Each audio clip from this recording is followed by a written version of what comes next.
তিন নম্বর পদ্ধতি, আমার দিকে তাকান। নেকি আর বদি ওজন করা হবে, একবার নেকির পাল্লা ভারী হয়, একবার গুনার পাল্লা ভারী হয়। আল্লাহু আকবার কইবেন না? এই তেলেসমাতি কারবার হয় গোস্ত কেনার টাইম। কয় হুজুর 7.5 কেজি দেন, 7 কেজির দাম দেন, আধা কেজি ফাঁক। যেহেতু আপনি আলেম মানুষ, দোয়া করিয়ে ওই চক্করে পড়িয়ে 7 কেজির দাম দিলেন।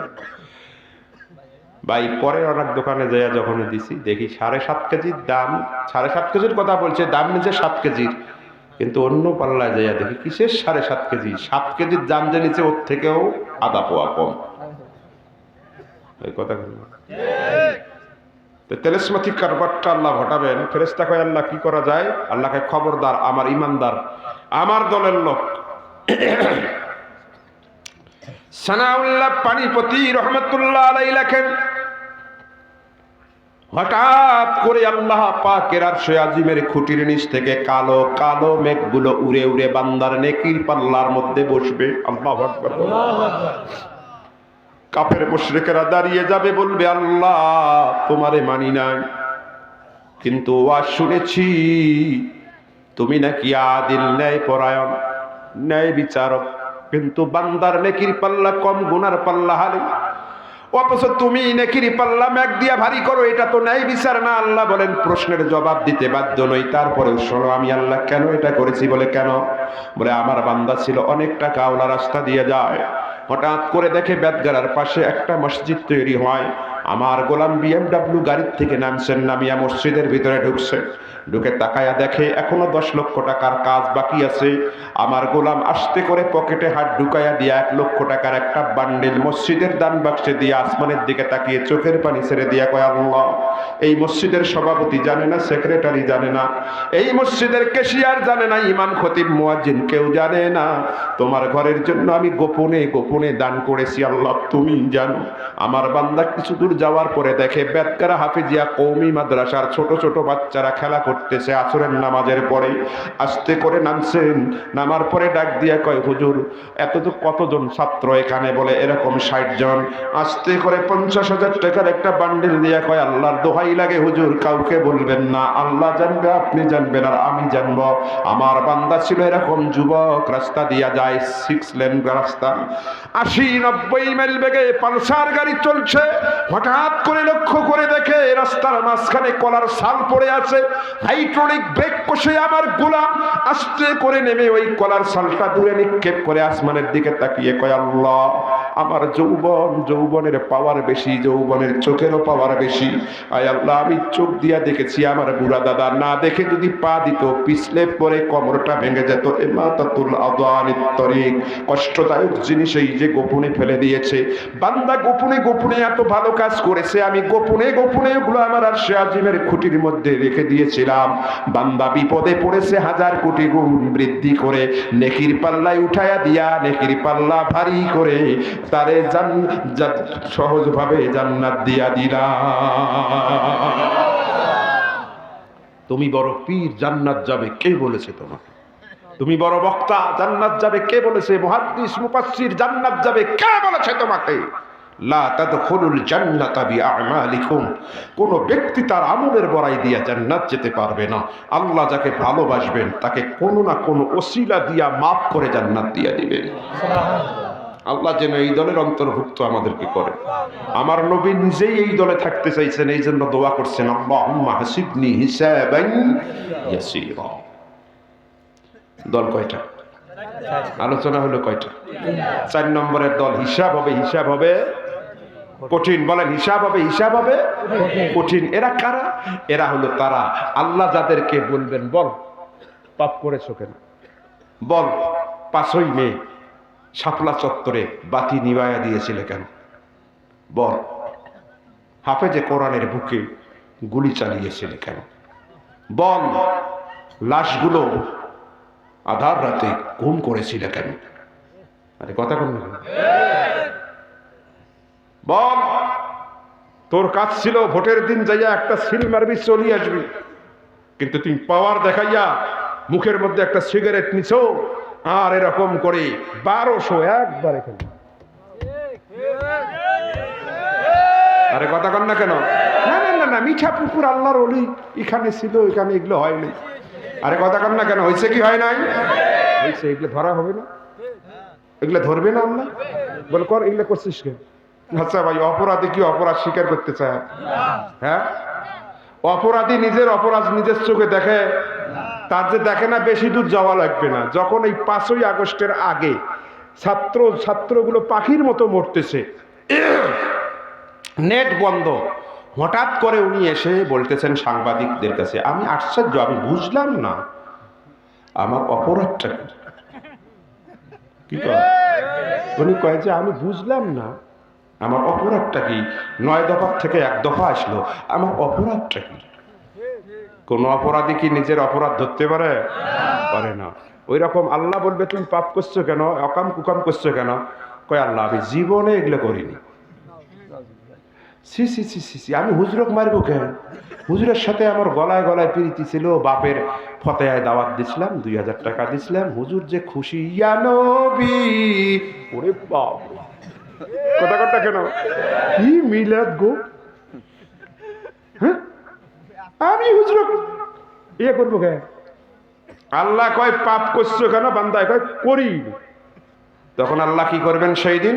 আল্লাহ বলেন ইয়াউমাইযিন তুহাদ্দিসু আখবারাহা বিআন্না রাব্বাকা আওহা লাহা। অনেকে মনে করছে হুজুর গেল কই, ওই সূরাতে আছে।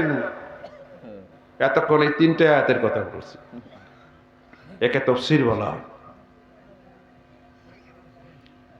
ইয়াউমাইযিন, সেই দিন। কোন দিন? আল্লাহ কয় পাপ করছো কেন? বান্দায় কয় আল্লাহ সেই দিন তার সিসি ক্যামেরা ওপেন করে দিবে। আল্লাহু আকবার বলেন।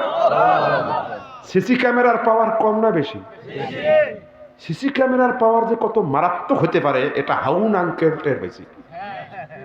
কথা কয় এটা বুড়ে দাদারা বুঝবেন না। বুড়ে দাদারা মাথা ঝোঁকাইলেও আমি বিশ্বাস করি, ওরা দেখেন না, এগুলো দেখছে যুবকেরা। কথা কর না কেন? হাউন আঙ্কেল 3 ইঞ্চি 3.5 ইঞ্চি গোটা পৃথিবী দেখে ফেলেছে। এটা কি প্রকাশ্য ক্যামেরা দিয়ে হয়েছে না গোপন ক্যামেরা? মানুষের গোপন ক্যামেরার পাওয়ার আছে, আল্লাহর পাওয়ার নাই। এই যে মাটি আছে না, এই যে আওহা, এটা বাবে ফাল থেকে এসেছে। ভালো করে শুনুন, বাবে ফালের খাসিয়াত হলো লাজিম হওয়া। আল্লাহু আকবার কোন। এগুলা আপনারা বুঝবেন না, আলেমরা বুঝবে। শুধু এতটুকু বোঝেন, আওহা বাবে ফাল থেকে নিয়ে এসে আল্লাহ বুঝাইছেন এমন সংবাদ যার অডিও আছে, ভিডিও আছে। আল্লাহু আকবার বলেন। মাটির প্রত্যেকটি ধূলিকণা সব আল্লাহর সিসি ক্যামেরা সব রেকর্ড করছে। আল্লাহু আকবার বলবেন। সেই দিন আল্লাহ বলবেন, এই মাটি, তোর কোন কোন জায়গায় অপরাধীরা কোন কোন অপরাধ করছে, তোর কাছে কোন রেকর্ড আছে, সব ওপেন করে দে। আল্লাহু আকবার বলেন। এবার মাটি তার গোপন ক্যামেরা ওপেন করে দিবে, দেখবে কেমনে গুলি করছে, কেমনে হাফেজে কোরআনকে লাথি মারছে, কেমনে যাইয়া হ্যাঁ ভুলে শুতে আর কি মনে করে খালি মারছে। আরে কথা কর না কেন? চোখ দেখা যাবে আগে সব। আল্লাহ কি তুমি যে বললা করো নাই, তোমাকে তো দেখা গেল। কয় আল্লাহ ঝামেলা আছে। কি ঝামেলা? কয় এই জায়গার থেকে অন্য লোককে যেন হিংসামি করে কাল্লাটা আমার কাটি ওখানে লাগা দিছে, এটা সুপার এডিট করেছে। আরে কথা কর না কেন? হাউন আঙ্কেল যখন সাংবাদিক কইল, স্যার আপনার যে এগুলো দেখা গেল, কয় এটা গুজবে কান দিবেন না, এটা এডিট করা যায়, এটা সুপার এডিট করা হয়েছে। বলে নাই? সব অপরাধীর বক্তব্য এক। তো এরকম করে আল্লাহ কয় কি রে, এটা বলে সুপার এডিট করছে। আল্লাহ কি করবেন? আল ইয়াউমা নাখতিমু আলা আফওয়াহিহিম। আল্লাহু আকবার বল। এই জবান বন্ধ হবে, আমার দিকে তাকান। পা সাক্ষী দিবে, হাত সাক্ষী দিবে, কান সাক্ষী দিবে, চোখ সাক্ষী দিবে, লজ্জাস্থান সাক্ষী দিবে। হাত পা বলবে আল্লাহ এতটা হাফেজে কোরআনকে লাথি মারছি, হাত বলবে আল্লাহ এত রাউন্ড গুলি ছুড়ছি, একাই 1200 সিল মারছি।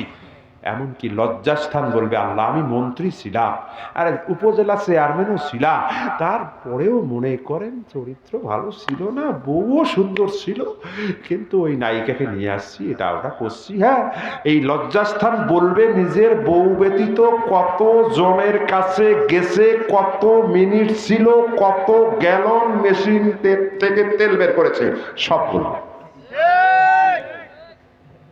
হাসবেন না মিয়া, একটা আয়াত বুঝলে আর জীবনে পাপ করবেন না। কোরআনের সবচেয়ে সহজ আয়াত হলো লা তাকনাতু মির রাহমাতিল্লাহ, আল্লাহু আকবার বলেন। আর কোরআনের সবচেয়ে ভয়ঙ্কর আয়াত রাসূল বলেন, সেটা এই সূরার মধ্যে আছে। আল্লাহু আকবার বলেন, খুব ভয়ঙ্কর আয়াত। আল্লাহ এবার জবান খুলে দেবেন, এই তুই যে বললি করিস নাই, তোর হাত পায়ে তো বলে। কয় আল্লাহ আমি করতে চাইনি, আমাকে অমুকে তমুকে অমুক নেতা নেত্রী করাইছে। আল্লাহ ধরলে ওদেরকে ধরে। আল্লাহু আকবার বলবেন না? এই অমুকে তমুকে আমাকে পথভ্রষ্ট করছে, এই অমুকে তমুকের বয়ান 5 রাত্রেও শেষ হবে না, জানেননি? এটা একটা মহাসমুদ্র এই সূরা। কেমনে বুঝাই আপনাদের? এই বন্ধু যারে তারে নির্ধারণ করিও না।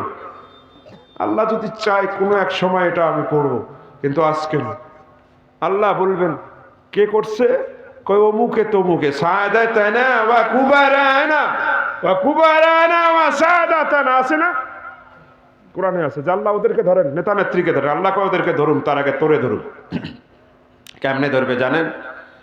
আল্লাহ বলবেন ওর বাম হাতে আমলনামা দাও, ও বাম হাত পাতবে। আল্লাহ কয় অত সহজে না, এত সহজে না, ওর বাম হাতটা ওর কলজার ভিতরে ঢুকাইয়া দাও। আমার দিকে তাকান, বক্ষ ভেদ করে কলজায় ঢুকাইয়া কলজা ছিদ্র করে এই বাম হাতটা মেরুদণ্ড ভেদ করে পিঠের মধ্যে ঝুলাইয়া দেওয়া হবে। সহজ হবে না কঠিন হবে? আমলনামা দিয়ে আল্লাহ বলবেন ইকরা কিতাবাক কাফা বিনাফসিকাল ইয়াওমা আলাইকা হাসিবা। পাঠ তোর আমলনামা তুই পড়। কি অকাম কুকাম করছিস পর।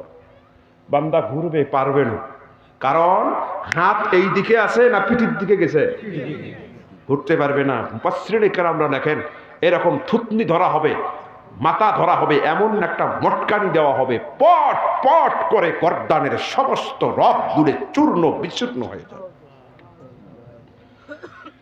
মুখটার সামনে থাকবে না, মুখটা এবার পিছনে ঘুরে যাবে। বান্দা এবার আমলনামার দিকে দেখবে। কি দেখবে সেই দিন? আল্লাহ বলেন ইয়াসদুরুন নাসু আশতাতান লিয়ুরাউ আ'মালাহুম ফামান ইয়া'মাল মিথকালা যাররাতিন খায়রান ইয়ারা ওয়া মান ইয়া'মাল মিথকালা যাররাতিন শাররান ইয়ারা। বান্দা যাত্রা পরিমাণ ভালো কাজ সেটাও দেখবি, খারাপ কাজ সেটাও দেখবি। বলবে আল্লাহ আমার আরেকবার দুনিয়ায় পাঠান। আল্লাহ বলবেন সুয়ের ছিদ্র দিয়া উৎপ্রভেদ যেমন অসম্ভব, তোমাকে দুনিয়ায় পাঠিয়ে দেওয়া তেমন অসম্ভব। আল্লাহ পাক এবারে বলবেন ফাখুজুহু, এ ওরে ধরো, ওয়াকুল্লুহু, ওরে জাহান্নামের বেরি পরে দাও, থুম্মাল জাহিমা সাল্লুহু, ওরে জাহান্নামে নিক্ষেপ করো। কেমনে ধরা হবে? আল্লাহ অন্য আয়াতের মধ্যে বলেন ফায়ুখাজু বিন নাওয়াসি ওয়াল আকদাম, এই যে সামনের চুল ধরা হবে, উল্টে দিকে মুড়াইয়া ধনুকের মতো পায়ের সাথে বাঁধা হবে। খালিদিনা ফিহা আবাদান আবাদা, জাহান্নামে সে চিরস্থায়ী জ্বলতেই থাকবে। আল্লাহ যেন এই দলের অন্তর্ভুক্ত আমাদেরকে না করেন। জোরে জোরে কন আমিন। গান নাই, গজল নাই, স্বর নাই, সুর নাই, এতগুলো মানুষ প্রায় 2 ঘন্টার মতো আলোচনা শুনলেন একটা কোরআনের আয়াত সূরার। এটা আমি শাইখুল ইসলামের বাবাগিরি নয়, এটা আল্লাহ পাকের কোরআনুল কারীমের হক তাফসীরের মুজিজা। বসেন ভাই, বসেন বসেন। এখন আমি দোয়ার দিকে যাব। দোয়ার দিকে যাওয়ার আগে এই মাহফিলটা 2 দিনের ব্যাপারে আমার মত ছিল না, তারপরেও 2 দিন হয়েছে। এলাকাবাসী এত ঘনবসতিপূর্ণ এলাকা, এখানে কি মসজিদ আছে না? কোথায় মসজিদ? কোথায়? ওই মসজিদের ইমাম খতিব সাহেবকে কই? আমার খতিব সাহেব অনেক বড় বংশীয় মানুষ, ভালো আলেম, যথেষ্ট ভালো খতিব আপনারা রাখছেন। আচ্ছা, আপনারা এই মসজিদে ইমামের আমাদের খতিব হুজুরের সাথে পিছনে জুমার নামাজ পড়েন, কয়জন মুসল্লি এখানে আসছেন? একটু হাত উঠেন তো দেখুন। এই কয়জন না বা নাম। এখানে কিন্তু এই মসজিদে পড়েন না, বাইরের থাকি আসছেন যে শাইখ হুজুরের তাফসীর শুনিয়েছি, কয়জন একটু হাত ওঠেন তো দেখি। হাত না। আমার তো মনে হয় জুম্মার দিন যে লোকগুলো আসে সেই লোকগুলোও এখানে আসে, আমার মনে হচ্ছে। দুইটা কারণে আসেনি। কয়টা কারণ? এক নম্বরের কারণ হলো আমরা দাওয়াত দিছি, বাইরের লোক আসবে, প্যান্ডেল সাজিয়ে দিছি, আমরাই যাইয়া যদি আগে বসি তাহলে ওরা বসবে কোথায়? এটা মেহমানদারির উদ্দেশ্যে, এর জন্য আপনারা অনেক সওয়াব পাবেন বলে আশা করা যায়।